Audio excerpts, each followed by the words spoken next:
So you want to run different path based on number. That's where switch on int comes in. Instead of stacking branches, you use one node to pick a path based on an integer value. Now to call it, you need to call switch on int. And as you can see, this is here. This is our great node. Now I will remove it because I already have it here. So in this, you first need to connect an execution piece. Now we are using eventing because of tutorial purposes. You can use even begin or whichever execution pin you like. Now the selection. Selection is done based on how many number of pins you are adding. For example, I'm using 4, 0 to 3, and I'm going to type it here like, what I will do, wait a minute. Let's promote it to variable. Yeah, like this. The selection is promoted to variable and I will just compile it and I will keep it 0. Now hear me out first. So what I'm going to do here is I'm going to print string, which is our path to do everything. We will do print string and I will type it hello and then I will drag this one here and set it. Now what to set? I will just drag from here and I am gonna do a plus plus, which is incremental int, and then I will do this so I can show you how you can use it.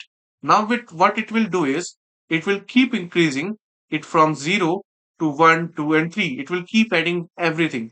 I mean 1, 2, 3, 1, 2, 3 like this. So I will just copy and paste and paste and paste. Now we will just connect each pins like this. You can also use the default pin when you are using in real case, like you are using it in case of weapons. When nothing is selected, something is selected, because default will just go to anything if there is nothing selected, as I said. So for now we don't need to connect it, and for 0 it says hello. For 1 it will say hello 1, which will just so nice to say, and then you will connect hello 2 and then you will connect hello 3. You can definitely use something better, not like this though. So I will just keep connecting to it. And here, what I'm going to do is instead of increasing one more time, I will just set it to 0 this time. So it will reset and it will keep selecting. So it's a very performant way to do things. Instead of using else if again and again and again, you can use this. And as you can see, it's just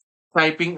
We need to slow it down. It's very fast. So to slow it, what we'll do here is put a delay node. What happened? Yeah, the delay node. And now it will just do it slowly so we can read it. So it's typing, as you can see, like hello 1 2 3, hello 1 2 3, hello 1 2 3. You can see how it's doing very amazing work, like it's using branches, but it's not using branches. So it's a way to do things in a certain way that it is very performant. And I will later in future I will show you a real case scenario. But for now, to give you an example, and the way I use it for NPC AI, and it's very handy node. So as we go making tutorials, I will make and show you how we can do that.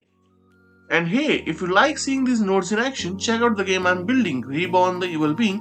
It's all blueprint under the hood, and the demo is free to play on Steam. Hope that helps, and as always, I hope you have a great day, and I'll see you around.